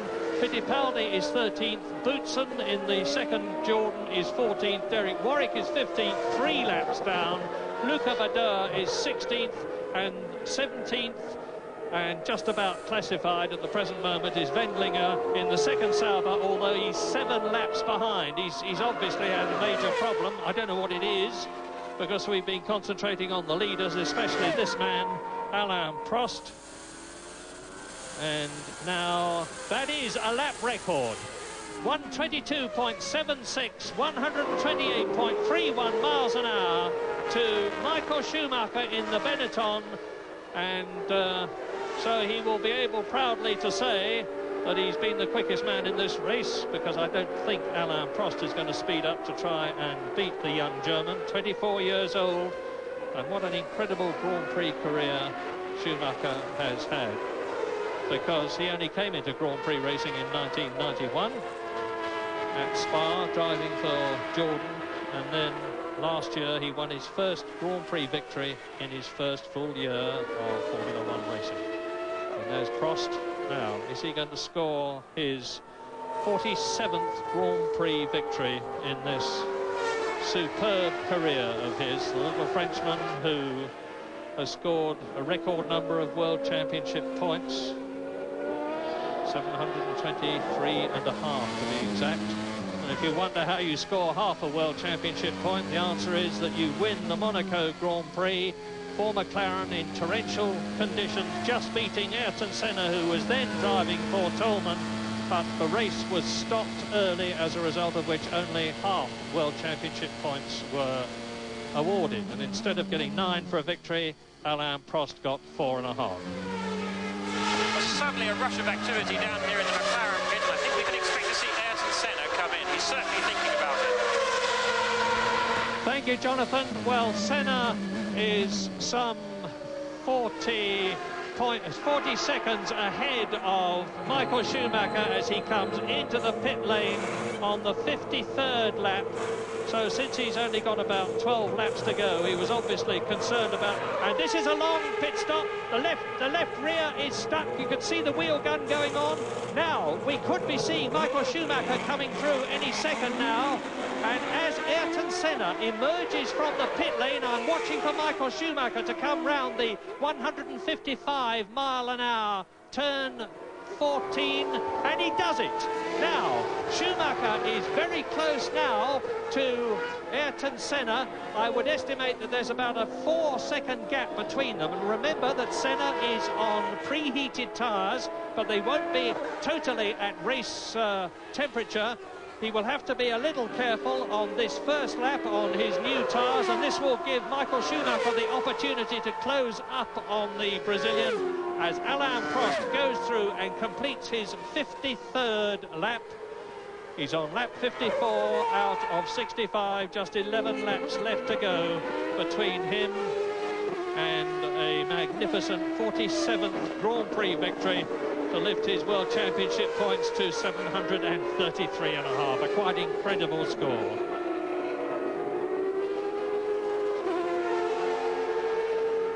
Now there is Prost, and he's coming. That was Riccardo Patrese just going through the picture in the Benetton 4. Patrese is in 4th position.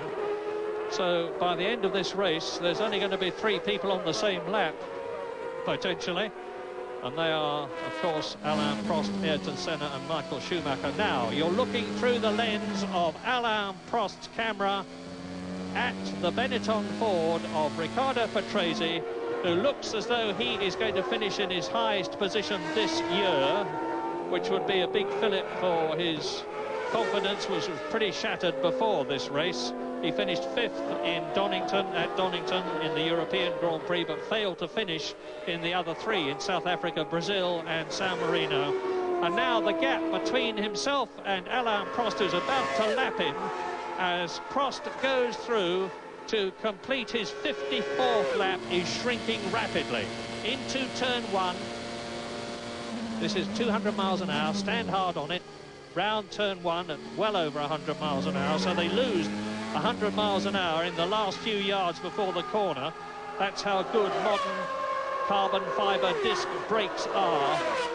And Riccardo Patrese will now see that distinctive blue, white and yellow shape of the Williams Renault, with the red, white and blue helmet of Frenchman Alain Prost topping it, getting closer and closer, and Michael Schumacher is going quicker and quicker because he realises now that he's actually got a sporting chance of maybe getting 3rd position from Ayrton Senna, and he's broken the lap record again. We're on lap 55 out of 65. Prost leads 50 seconds ahead of Ayrton Senna, who is 11 seconds ahead of Schumacher, who is 13 seconds ahead of Patrese. Andretti is in 5th position and has been lapped. Later is 6th. Comas is 7th. Zanardi, Blundell, Berger are up to 10th. Suzuki is 11th and Fittipaldi is 12th. And we're back again with Prost catching Riccardo Patrese, 4th place. Yes, and Schumacher yet another fastest lap, reducing the lap record, and that's brought him closer to Senna. He was 8 seconds behind Senna before this lap, and now he's reduced it by another second, and he's just over 7 seconds behind Senna. But remember, Senna also is on fresh tyres now, and it does take 2 or 3 laps for the tyres to get to their best operating condition. Strangely enough, they're quite slow to come in here, and I think that Senna will be able to fend off the Schumacher challenge once he gets his tyres moving. And we have Jonathan in the McLaren pit. Yes, once again, James, it seems that tyre wear is higher than Goodyear expected. Senna's tyres are worn considerably more than they thought, and that would intimate that he should go a fair bit quicker on the new set. Thanks, Jonathan. We've got a blow-up here, and that looks like Leto. He had another quiet, unspectacular, but nevertheless good race, but disappointment for him, and whatever that is, that looks terrible. So now, Senna has responded to the Schumacher threat and put up his own personal fastest lap as he goes past the stricken Sauber, and in fact, I think Schumacher probably had a bit of traffic then. He did a slow lap, and Senna's back to over 7.5 seconds of cushion. Prost is now on his 56th lap, and poor JJ Leto, of course, has lost 6th position in going off there, which means to say that the joyful Larousse team have now got somebody in the top 6 places, because Eric Comas, the Frenchman, in this all-French team, apart from the engine, has moved up into 6th position. Prost leads. He's a long way ahead of Ayrton Senna. Schumacher is some 8 seconds behind the Brazilian, but catching him. Is he catching him fast enough? I think not.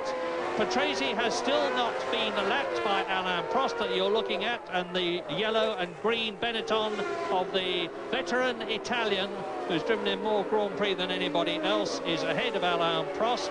And in 5th position, it's Michael Andretti, who looks as though he's about to finish his first Grand Prix, or finish in a Grand Prix for the first time, to be absolutely exact about it. And yet another lap record, but this time from Senna. So he's got the message. The message is that Michael Schumacher is going faster than you, and if you don't pull the bung out, you are not going to finish in 2nd position. Oh, yes, I am, says Senna, and goes a bit faster. And he is on his 57th lap out of 65, albeit 43 seconds behind Prost. Yes, and that, in fact, is the fresh tyres coming in, and I see the McLaren pit ready again, and that'll be for Michael Andretti, I would have thought, to give him fresh tyres because of the somewhat alarming level of wear on the set that came off Senna's car. And I'm just looking to see Michael Andretti has an enormous cushion over sixth place Eric Comas, so there's no problem about doing this stop, and this stop really at this stage of the race is will cost them time overall. They won't make it up in what's left, but as Michael Andretti comes in, there he is for his stop, but it's for safety reasons really, in case they were actually right through a tyre. And that was better. They had that delay on a rear wheel on Ayrton Senna's car, which so nearly cost him at Donington when they had a similar delay, and Schumacher has responded now with another fastest lap, and we do have a battle developing between Senna and Schumacher, because Senna meanwhile was held up on that lap, and the gap is under 5 seconds now. Yeah, Senna was held up by Aguri Suzuki, the man who got a stop-go penalty at Imola for holding up Carl Wendlinger, and that's given, and we're with Prost again, who's just pacing himself behind Riccardo Patrese. Alain does not seem to be making any great effort to get past the Benetton. Now, there is Schumacher, and he has fairly flown past Aguri Suzuki with a new lap record that you've just heard about. They're on lap 59 out of 65. Prost has gone through. He is on his 59th lap, so Schumacher has still got to complete his 58th. My apologies. Prost lapping in about 1 minute 25.8, very well within his capability, but it's a long way before Ayrton Senna goes through, and not so very shortly after him, 4.6 seconds as you look at the caption there. Now Senna's just gone through, 40 seconds behind Prost, and Schumacher is 3.4 seconds. You can see the McLaren in second place. You can see young Michael Schumacher, undoubtedly the finest driver that Germany has produced since before the war. The great days of Rudolf Caracciola, Hermann Lang and the like, and Bernd Rosemar, who drove for Mercedes-Benz and Auto Union. Michael Schumacher is rightly the hero of Germany. He won at Belgium last year, and he's got 4 second places and 5 third places behind him already in his short Grand Prix career. It's his 27th Grand Prix here. He is on his 59th lap now. But if he catches Ayrton Senna, remember they're both using the same type of Ford V8 engine, the HB, although there's a lot of contention about the fact that allegedly the one with the McLaren develops less horsepower than the one in the Benetton. Benetton have an exclusive contract to use the latest series of Ford V8 engine, and if Schumacher catches Ayrton Senna, to use the old cliche, catching is one thing, getting past is quite another, particularly when the man you've got to get past is Ayrton Senna, who is a past master of making his car as wide as it needs to be to stop the other guy getting past. But Fittipaldi is in the way of Senna. Is he going to let his fellow Brazilian through? And having done so, is he going to hold up Michael Schumacher? This is the excitement in the closing stages of the Spanish Grand Prix, with Alain Prost 35 seconds ahead of Senna. The lead is shrinking all the time between Prost and Senna, but it's because I'm sure Prost is just pacing himself home. He's on his 60th lap now in this 65-lap race, and meantime Michael Schumacher is going faster and faster. Now that's Fittipaldi in front. We're with Schumacher's Benetton Ford. Fittipaldi has also got a Ford V8 engine in the Minardi. The young Brazilian is getting invaluable racing experience at Formula One level with the new Minardi Ford, which is a much better car than last year's, and he's staying ahead of Michael Schumacher, who will be desperately anxious to get past at this point, and does so. And I wonder whether the gap between him and Ayrton Senna has increased a lot. It will undoubtedly have increased, because I think Senna sliced his way past Fittipaldi more convincingly than Schumacher did, because he was at the right part of the circuit to do it. Now Schumacher goes into the right-hander to complete the lap. Senna is 32 seconds behind Prost, and the gap between Senna and Schumacher is still 3.4 seconds as it was in the previous lap. So Schumacher lost nothing on that lap. We're on lap 61. At the end of this, lap 62, 63, 64 and 65. 4 laps to go, apart from the one they are on, and the man you are watching is the leader, a very convincing leader, 32 seconds. Prost is on his way to his 47th Grand Prix victory. far, far more than anybody else. Ayrton Senna, who is currently running, as you know, in second position, has won 38 Grand Prix, and these are the rivals in modern Formula One racing. And Prost, of course, is allowing the gap to shrink because he's still making absolutely no effort, really, to get past Riccardo Patrese, who you see in the yellow and green Benetton in fourth position, in his highest potential finishing place of the season. So Prost on lap 62, 3 laps to go for him at the end of this one.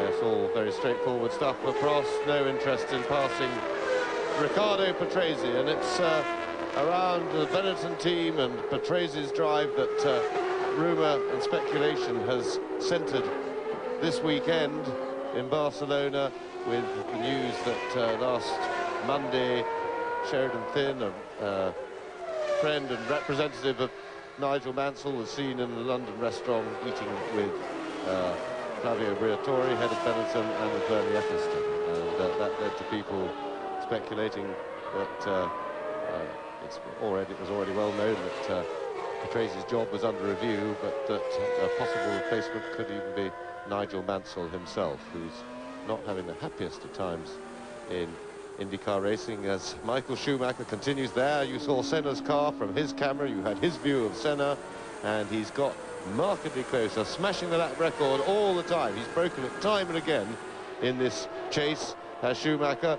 Senna interrupted that progress once, but the story has some logic, but Senna is caught in traffic. Schumacher's closing up, and if it does happen, well, it'll be wonderful for Grand Prix racing, and we'd love to see Mansell back in here in a team and a blow up ahead, but that will only hurt Senna's progress, as Schumacher and Zanardi trailing tons of smoke, but he keeps out of the way, and Schumacher off, possibly on oil from Zanardi's Lotus, and it's all drama here. Well, far too much excitement. Well, Zanardi was in sixth position, and you saw that Michael Schumacher has possibly blown his chance of getting second place, because they're now on lap 63 out of 65, and the gap was up to 3.8 seconds. Not a lot, 4/10 of a second more than the previous 2 laps, but to catch Senna at 3.8. Now, there's Zanardi with his engine blowing. Schumacher runs very wide onto the grass across the rumble strip, bringing grass and earth with him. Now there's a replay. You can see that's Zanardi's car with the oil smoke pouring out of the back of it.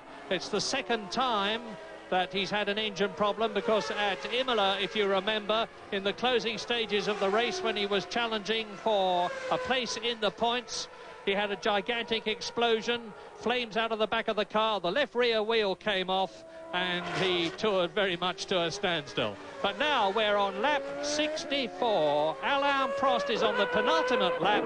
Only this and the next separates him from the checkered flag. Yes, and just to complete that Benetton story, as the speculation is that Mansell would come and take over from Riccardo Patrese and give up his oval racing aspirations, although we have no knowledge of what he wants to do himself. We know that Roseanne, his wife, who's been his best advisor for many years, is very anti-oval racing for him.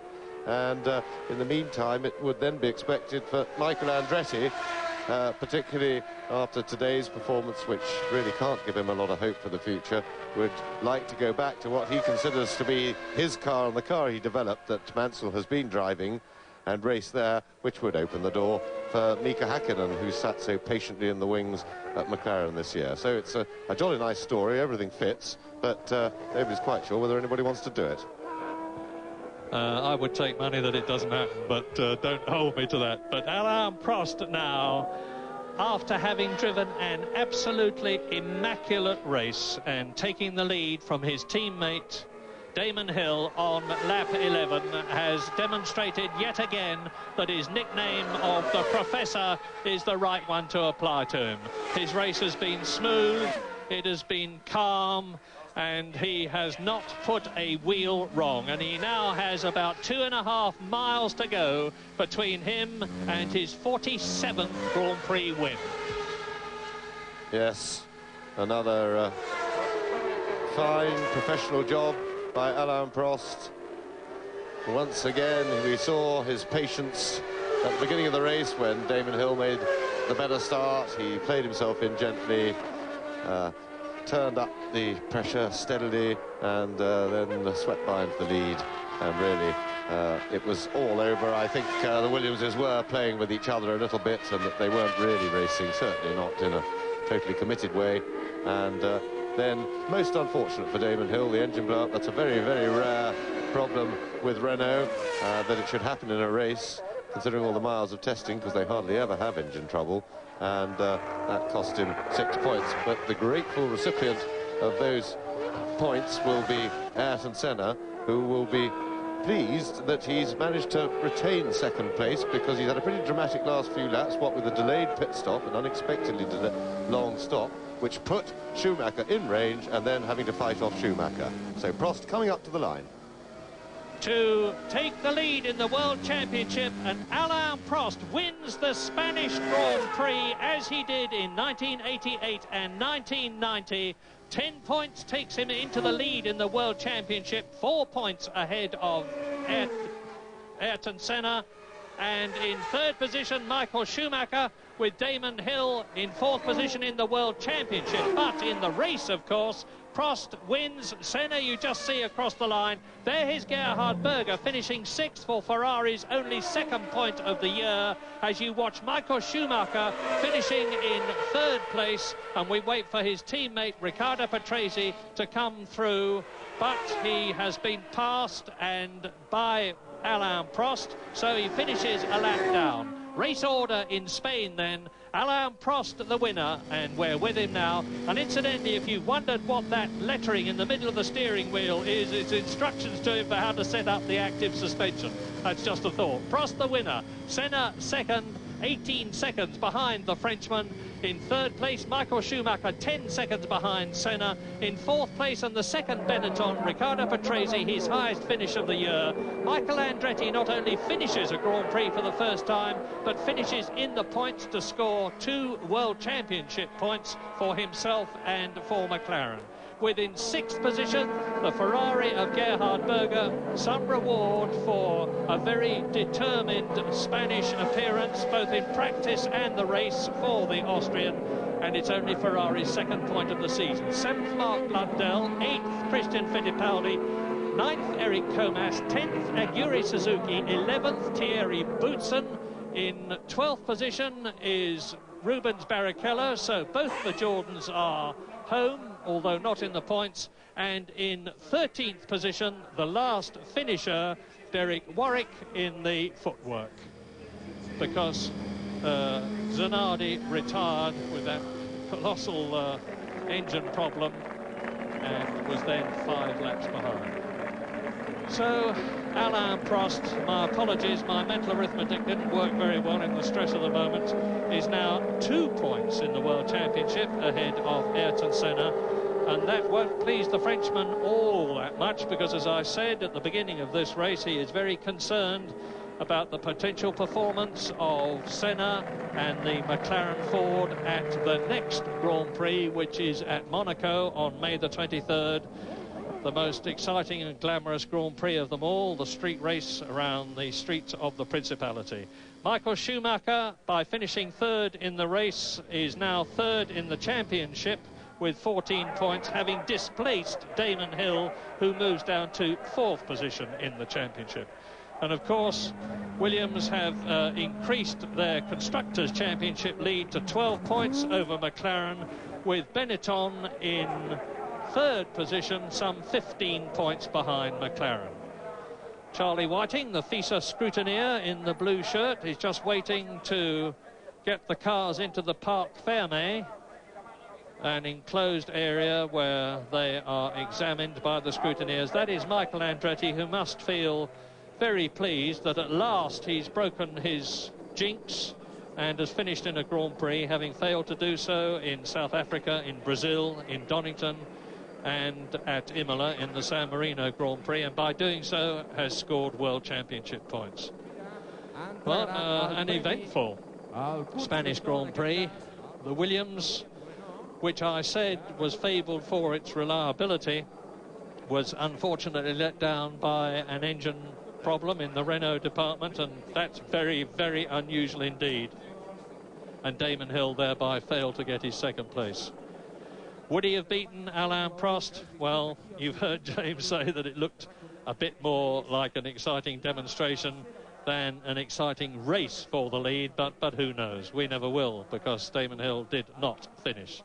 Alain Prost, the winner, again then, and he goes to Monaco with a World Championship advantage over his main rival in Formula One, and has been for a very long time, ever since Ayrton Senna joined the McLaren team in 1988 to become world champion 3 times between then and now.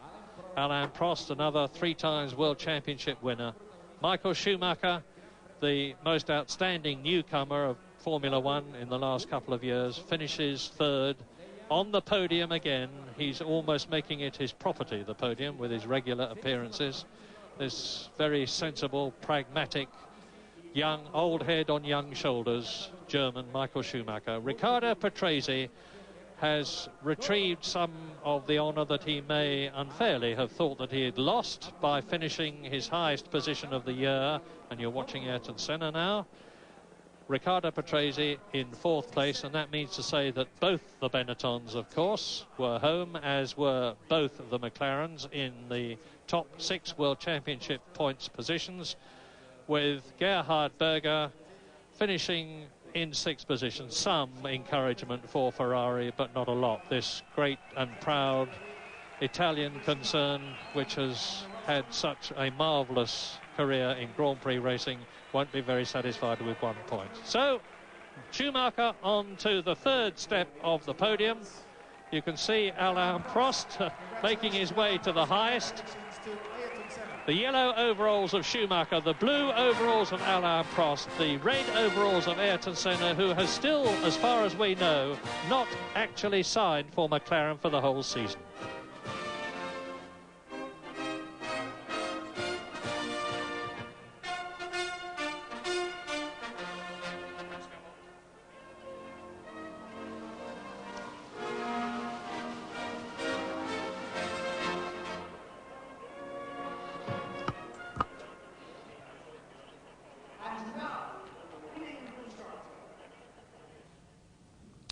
So the French national anthem acknowledging the 47th Grand Prix.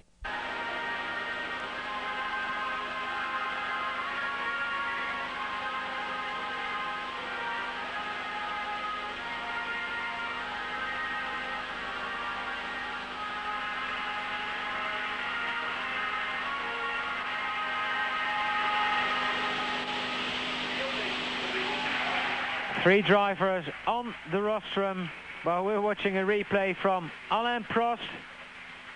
Yes, and we see again Alain Prost lifting the victor's trophy above his head, and a very happy indeed Alain Prost.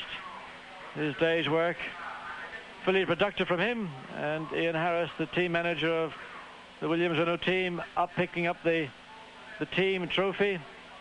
Ayrton Senna standing to Alain Prost's right, and not a great deal of communication between these two former teammates, and they never really were friends as such. It didn't take very long for the two strong personalities to come into opposition, and that was way back in 1988, and the battle of words continued all through the winter time regarding Prost's decision to veto Ayrton Senna at Williams. Well, this man always looks delighted when he's on the podium. Michael Schumacher once again showing the kind of enthusiasm really it would be nice to see from Alain Prost and Ayrton Senna. Well, he's much younger, and maybe by the time he's reached the number of Grand Prix completed, then he maybe will be a little bit more weary of it all.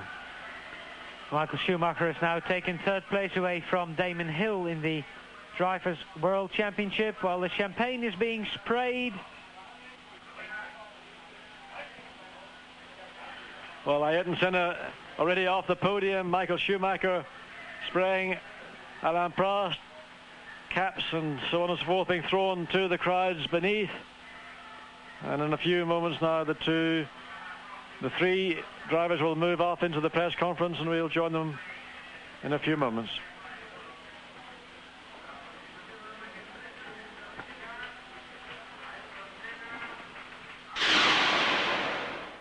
The car was ending well, and then he was catching me and pushing me a lot. I had some problems with traffic sometimes, but the car started to jump a lot, and I was very tired. And physically, I did one of the most difficult races I've never done before, and it was going quite well. And if he was able to keep pace like this, it would have been very difficult for me to stay ahead. You didn't stop for tyres, both McLaren and Benetton did. If Damon had continued to push you, do you feel he would have had to have come in? I had almost decided that if he was able to overtake me, and I would stop for tyres, because I would take the chance to finish better. But anyway, I was very limited by the physical side today. I mean, the car was jumping so much. Suddenly it started to jump in a very strange way, and on this track, which is very demanding on the physical side, I could not drive much quicker than that, much more. Turning to you, Ayrton, a relatively quiet race, but one where towards the end you were trading fastest laps with Michael. Did you feel under pressure from him? Yes, after my pit stop, we were pushing each other quite hard, and it was a question of just getting clear circuit. I had several big moments with traffic where people blow up an engine in front of me 2-3 times, and the last time I got my visor full of oil. That was 5-6 laps from the end, and I had a tremendous big problem just to see them. And even if I tried to clean the visor, I couldn't get a clear visibility anymore. And he was pushing hard. He was going very fast, and I was limited with few problems I had in the car. So I was just trying to go as hard as possible and as hard as necessary to stay ahead of him. As far as the team is concerned, though, welcome Constructors' Championship points with your teammate Michael Andretti finishing a Grand Prix for the first time and in the points. Well, I think it's great for the team to have two cars finishing the top 6. I think it's a good time for Michael, finally finishing a full Grand Prix distance, and let's hope he can keep up with the pace. Finally to you, Michael, a string of fastest laps towards the end saw you catching Ayrton for second in the closing stages. Presumably the incident behind Zanardi didn't help you. Yeah, that's right, it didn't help me. I think I had the same problem as Ayrton. Was behind him, got all the oil from him on my visor. I was thinking he's going to stop and give him the line, but he didn't really. He stayed on the line, and I tried then to overtake him on the outside because he was so slow.